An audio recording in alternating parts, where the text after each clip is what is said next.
gentlemen, boys and girls, welcome back to the Exceptional Conservative Show, live from the nation's capital. We are not ashamed of the good news of conservatism, for it is the power of liberation, first to the Republican and then to the Socialist. George Gore with us tonight. He's the president of New Jersey National Black Republicans. And this segment is recorded for the purposes of putting it directly on the TECN TV and the Exceptional Conservative Network YouTube channels. You'll find it on the air tomorrow evening. You can have it for your own dissemination purposes. We ask that you subscribe, because the more subscribers we have, the better we can market this particular program around the world. George, I got to ask you, sir, why are you doing this interview with me tonight, and why aren't you in Wildwood, New Jersey with the president?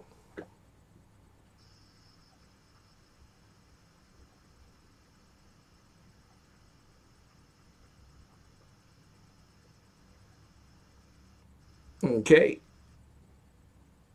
Mr. Gore? I'm sorry. You're gonna have about 100,000 people there tonight. Yes. Right? Mm-hmm. If you take a list of that 100,000, you'll probably find that 25 to 30,000 of them didn't vote in the last election. So tell me what they're there other than rah rah, but they're not going to be there when it comes time to get the vote out. Wow. I mean, this is about voting and putting the right people in the right place. This is not about show face. Mm-hmm. About elections, it's not about show face. Okay? Anybody can go down there and stand around a hoop and holler and wear a hat. Exactly. That's not where the work's done. The work's done out here in the community. The work is convincing people that the right thing and the right people are in the right place at the right time. It is not about going there and saying, getting about 12 seconds of time on the air, okay, and doing nothing of any value. Because at the end of the day, they go home and they do nothing. Now, a lot of They're people... not doing any absentee ballots. They're not going and talking to their neighbors. Well, a lot of people are going to say to you, because I got to play the devil's advocate here, but a lot of people are going to say, well, this is part of that process of getting people riled up to vote. This will change people's hearts and minds. Don't you believe that kind of thing? No, I don't believe that. Mm-hmm. I think there's some specious logic, okay? What makes people vote? People vote their pocket. Okay? Mm-hmm. And when they vote for things that are important to them. They vote for things like is my taxes right? Is my health care right? Okay? Is my police department right? Is my fire department right? People vote their own interests. They don't vote rah-rah. Mm-hmm. Okay? They know what they want. Okay? Because all you got to do is look and see. Again, I walked you through each succession of governors in New Jersey. You have to ask yourself, if we're such a blue state, then how in the world did you get 3 Republican, 2-term governors, okay, over the last 10 years?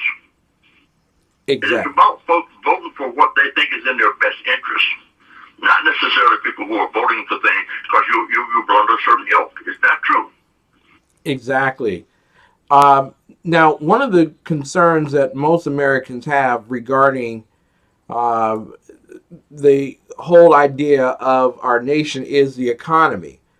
And in New Jersey, I have to ask you, as in Washington, D.C. and Baltimore, there are seemingly systematic approaches to gentrifying areas. I guess that's the terminology. Others would call it economic replacement, where you move people out of areas that they can't afford and move in people that can't afford it. Is that gentrification process happening in New Jersey?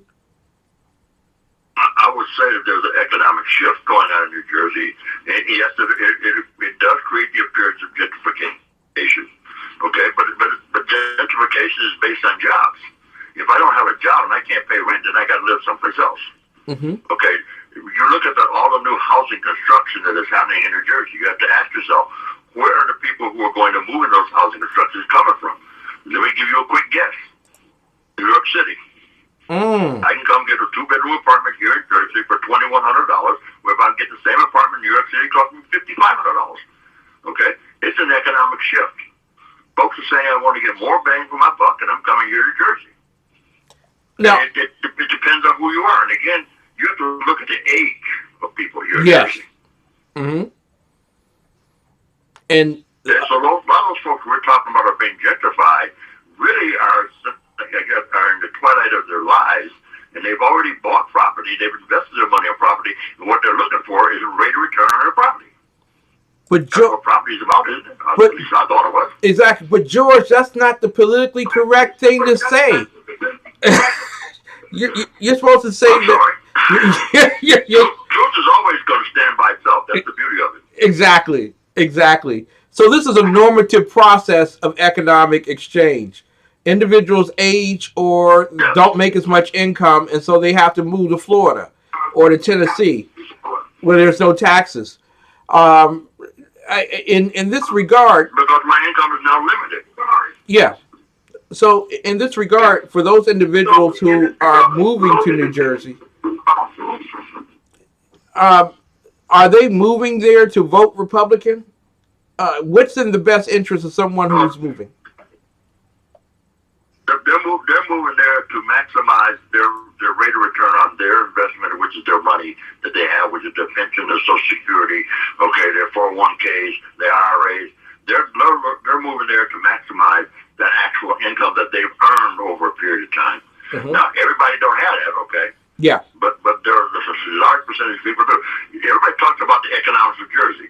Panasonic moved to New Jersey. Sony moved to New Jersey. We got one of the largest pharmaceutical industries in the country in New Jersey. So there's not a lack of wealth in New Jersey. Okay? There might be a lack of skill sets. We need to re-educate the folks to get them into a better skill set. Okay, but it's not because New Jersey's economics won't support that. Yeah. So you got So in the case of you go to community college here for free. Yeah.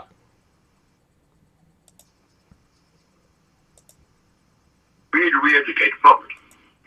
Those who are not able to get the jobs that allow them to live the lifestyle that they want to, then they need to go fix that problem. And part of fixing that problem is to change the economics of education. Okay? The school systems are very good here in some places, and in some places they're horrible. Exactly. Now, I don't blame the government for that. I blame the parents for that. That's what allowing the school system to get their way. Yeah, that seems like a very reasonable. Blame somebody else. Exactly. That sounds like to fix the problem. That all seems very reasonable, but for those who are running for office, you never hear that. You don't hear the personal responsibility. You don't hear the economics works in such a fashion where people move in their self-interest, whatever in their best interest. Why is that message not resonating with the parties? I came from the Midwest, okay? Yes, sir. The Midwest, there's something unique about the Midwest that's different than Jersey. And I think you got the same system in D.C. People here are appointed to a lot of positions. Where I came from, they were elected. So therefore, they weren't performing, they were unelected. Mm-hmm. Okay? That ain't necessarily a Jersey-based kind of political system. Okay? And that's not necessarily a good thing. Yeah. I think that if somebody has a job that's affecting my kids, okay? Yes. Then I want to have some say-so who they are and what they're doing. That's not necessarily true in Jersey. Mm-hmm. 520 counties, okay? Yes. 520 school districts. That make no sense.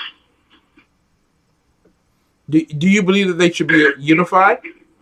I think that there should be some unification that makes economic sense. Mm-hmm. It makes me wonder, if I went to school when I got educated, it makes me wonder, okay, because obviously I'm not applying it. And then we allow people to come in with promises, and when they don't deliver, we don't put them out. That's very true. Now, Newark, New Jersey is the poster child for economic malfeasance. And it didn't matter whether you had a Republican or a Democrat as the governor. New York never seemed to get any better. What are the problems with Newark? How do we improve Newark? Okay. Now, if you're from Newark, you say, I got a problem, but it ain't necessarily what you just said. Okay, let's talk about the investments that are going on in Newark right now. Mm-hmm. Prudential just built a whole brand new center down there. Panasonic just built a whole new center down there. Sony just built a whole new center down there. Okay, Mm-hmm. pharmaceutical company, Prudential, is there in Jersey. You got New Jersey Pack down there, which is a state-run foreign thing, and then you've got the Prudential Center, and you got the Devils playing hockey there. You got Shaq, who just built 2 new hotels there. So economic malfeasance where? Is it not a giveaway city? No, it's not a giveaway city. Mm-hmm. If you want to work and earn, it's a place you can do that. Are the kids getting better? Yes, they're getting better education. For 25 years, the school system in Newark was run by the state. Now, you and I both know governments don't do things like that very well, okay? Exactly. So, who are you going to blame that on? Newark? Or are you going to blame it on the system? So, I suppose You got to dig below the sound bites, okay? I'm a former student of Newt Gingrich, okay? I went to one of his classes seminar. Newt says, you want to confuse people, use sound bites because they'll never know what's going on. Exactly. So in the case of Newark, with economic development going on, is there an investment in the skill set change for those who are impoverished? Okay, you've got organizations out there now who are starting to do that, okay? Have they been doing the last 20 years? Probably not. Yeah. Okay, but let's talk about what can be available in Newark. You got Newark International Airport there, right? Okay, one of the largest airports on the eastern seaboard. That's okay? correct. You've got the New Jersey Port Authority, okay, which is all the transit back and forth between New York and New Jersey. Huge organization and thing. You got all the infrastructure, transportation. Now, that's all in Newark. Mm-hmm. Now, step to South Jersey. Okay, there is no bus systems. There's no way to get to work or back and forth for everything. You got a car. So if I'm going to be an entrepreneur and want to do some things, where am I going to gravitate to in terms of being able to A, get the workforce that I need, and B, to be able to do some of the things that I need? I'm going to go to a Newark. I'm going to go watch Newark, watch Patterson's revitalization, watch Jersey City's revitalization. I mean, it's all got to do with infrastructure. Media uses that as a hammer, okay, to talk about stuff. But what they don't do is they don't give you the underlying pieces of what it takes to restructure. Newark had a water problem, right? Yes. Like Flint, right? Yep. But nobody talked about the fact that that stuff has been in the ground for 100 years. And no one did anything. What did they expect? It's easy to say it's Newark's fault. Oh, really? Mm-hmm. Did you not know that was happening? Exactly. Or was it not important to you? Now, we were listening to the president and Chuck Schumer and Nancy Pelosi talking 3 years ago about doing an infrastructure bill, somewhere in the area of $3 trillion. Is that something that can be done? Is that something that should be focused on after the election? Well, let's start with the number $3 million, okay? Yeah. $3 million is less than I win on the lottery. Yeah. Okay? It doesn't do anything because the $3 million is only a planning number. It is not an actual exercise number you can do something with. When you look at what's needed, by the way, the water problems in Newark isn't just Newark. You pick any major city in the United States of America that's more than 100 years old, they all got the same problem. Everybody's just lying about it, not saying it's going on. Exactly. Those same pipes that you built in Newark were built down in D.C. Mm-hmm. Okay, they were built in Atlanta. They're built all over the country. So if Newark has got the problem, guess what? So all the rest of these places. Nancy Pelosi and them talk about things that affect us, okay, without asking us what affects us. Mm-hmm. Be nice if you asked me, okay, said I'm the one that you're supposed to be helping fix stuff. So somewhere politicians always talk to the people that are most affected. Exactly. You don't live in my neighborhood, so how do you know what my neighborhood needs? You're absolutely right, George. Now, I got to ask you here. Donald Trump, he's in Wildwood. What is the best thing that the Trump administration can do for the state of New Jersey and for the national forgive me, the New Jersey National Black Republicans. Let me say something, and this is not a good thing, and I'll probably get beat up about it later. Okay, I work with HUD and the other folks. Okay, here in the state, and I'll say that they've been kind to New Jersey in terms of helping to rebuild the infrastructures of some of the housing that we have in Jersey. That happened in the Trump administration. It actually started in the George Bush administration. And HUD has continued to do things. When we had places downtown in Newark, for example, that were mold infested, it was HUD that stepped in and helped fix it. Now, we had to chide them a little bit, but they actually, at the end of the day, they fixed it. So you say, what can they do there? They need to continue to rebuild the infrastructure, because that's what's necessary. That's what makes people okay. And Trump is not shied away from spending the kind of resources necessary to do some of the infrastructure reconstruction. Everybody talks about Ben Carson real bad. It hasn't been my view of Ben, okay? Yep. That he has not been somebody who, when you talk to him, doesn't listen and at least put somebody on it to find out if what you're saying is true. And if it is, then sticking his hand out and saying, let me help you. That doesn't sound like a bad person to me. Exactly. George Gore, president of New Jersey National Black Republicans. George, how can people contact you and find ways of supporting your organization? I'm listed on the internet. They can find me. I'm not a mystery.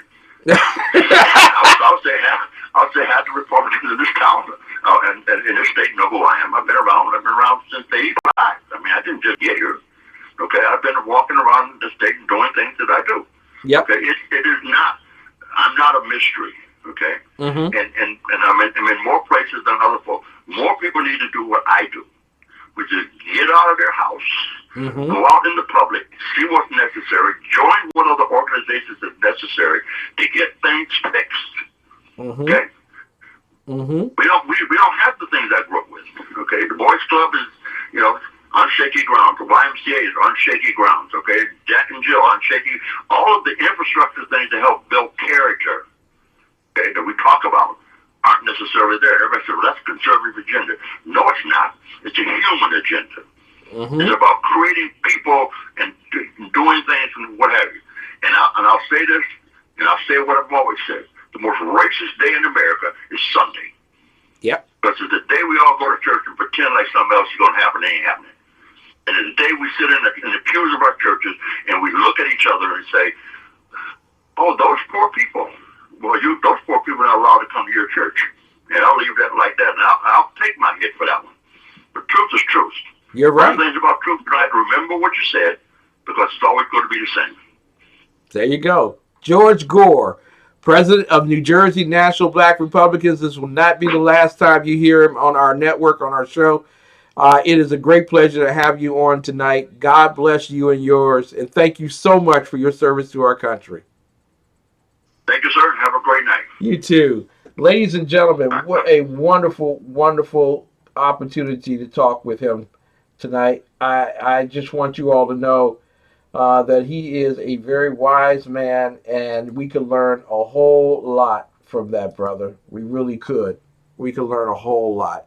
And I wish that the Trump administration would just take a handful of these wise men and sit down so that we can put together strategies to accomplish what's necessary in this second term. Ladies and gentlemen, we'll be back for the second hour of our program right after these messages.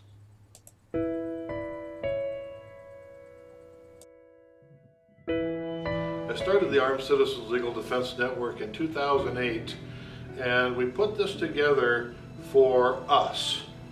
The concept was that if one of us armed citizens are involved in a self-defense incident, then we have a network of individuals behind that person in order to help them get through the legal fight, if necessary, after the incident.